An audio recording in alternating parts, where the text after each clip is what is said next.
Now that we've accomplished our goal and have all these invisible circles here, now's a good time to save your work, because who wants to resample 64 circles again?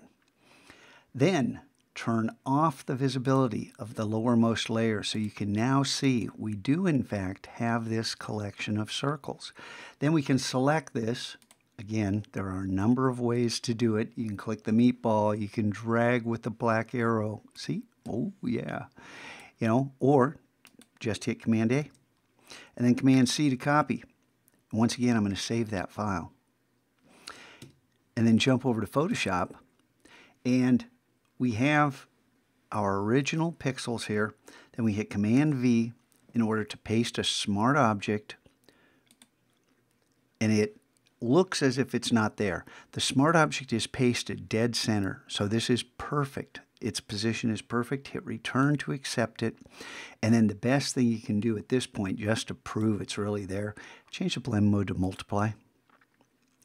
Hey, look at that. They're really there.